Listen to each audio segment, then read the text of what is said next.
Dans l'épisode précédent, l'esprit du bio a été mis à mal. Aujourd'hui, c'est aux consommateurs de passer à la casserole. Et nous verrons que les consommateurs responsables ne sont pas toujours ceux auxquels on pense.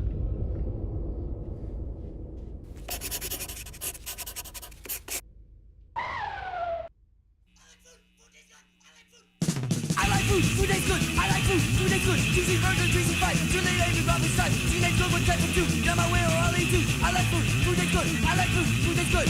Girls and I'm back and eating. I like food, food is good. I like food, food is good. Aujourd'hui, on empoisonne les classes défavorisées avec des produits bas de gamme imposés à des producteurs qui sont obligés de faire de la merde. Voilà. Et tout ça dans l'impunité totale. Bonjour à tous. Aujourd'hui, mes petites carottes, nous allons essayer de comprendre pourquoi les gens mangent aussi mal. J'ai l'impression que c'est plus une question aussi d'accès, quoi. D'accès, de possibilités, tu vois, de pouvoir acheter à l'épicerie bio du coin. Ben voilà, quand c'est hors de prix, il n'y a juste pas moyen. Enfin, après, c'est aussi la possibilité d'avoir une voiture, d'aller de temps en temps à la campagne pour pouvoir aller chercher de l'alimentation directement chez le producteur. Donc, enfin, c'est pas... Tout le monde n'a pas accès à ça, quoi. Donc, Si j'étais un peu plus riche, je mangerais meilleur. Tout ce qui est viande, tout ce qui est poisson, tout ce qui est bio, c'est vrai que ce serait presque une priorité. parce que souvent dans les politiques environnementales, c'est ça, on vise toujours les pauvres, on veut leur expliquer comment il faut manger. Mais nous, on fait du développement durable depuis 30 ans, hein. C'est les pauvres qui ont inventé le développement durable, parce que eux, ils ont toujours fait durer les choses. Et un développement durable, dehors durable, il y a durable. Et toi, quand tu fais durer les choses, t'es développement durable.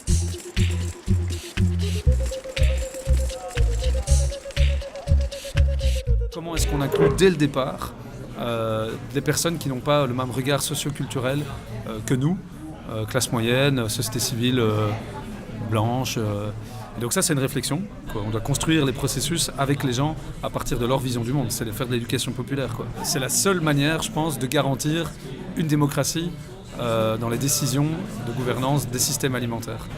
Et donc ça, il faut le faire avec les gens, et pour tous les gens, avec ou sans papier, avec ou sans argent, avec ou sans argent. Tout le monde a le droit à manger. Et tout le monde a le droit à acheter. Évidemment, tout le monde a le droit d'acheter. Mais est-ce que la véritable question du développement durable, c'est pas justement de réussir à vivre de façon plus économe ? Peut-être que c'est pas les gens qui ont le plus de conscience environnementale qui se nourrissent le mieux, qui gaspillent le moins. Tu vois, des personnes qui vont dire « Ouais, regarde, moi j'ai mon sac bleu, j'ai mon sac jaune. » Mais non, mais c'est pourri, mon vieux. Ça veut dire que t'as acheté tous ces déchets-là et tu te donnes bonne conscience parce que tu recycles et que tu as des sacs.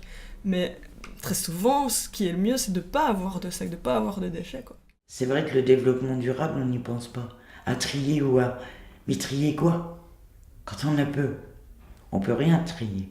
On n'a rien acheté, parce on jette pas rien, on prend tout, on économise tout. Donc nous, les poubelles, le développement durable, c'est un truc de riche, c'est pas pour nous.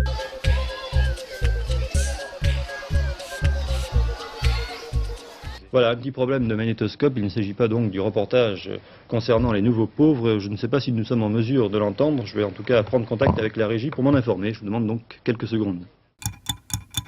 En fait, plus les gens ont une conscience environnementale, plus leur empreinte écologique elle est forte.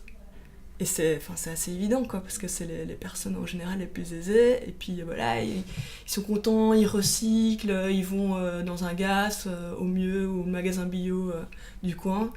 Mais après, c'est des rythmes de vie, de consommation énormes, quoi, en termes de trajets, de vacances, en avion, puis voilà, de pouvoir d'achat tout simplement.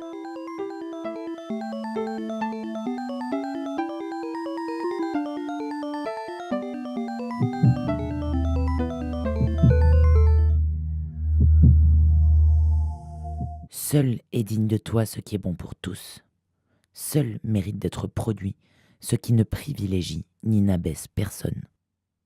Nous pouvons être plus heureux avec moins d'opulence, car dans une société sans privilèges, il n'y a pas de pauvres.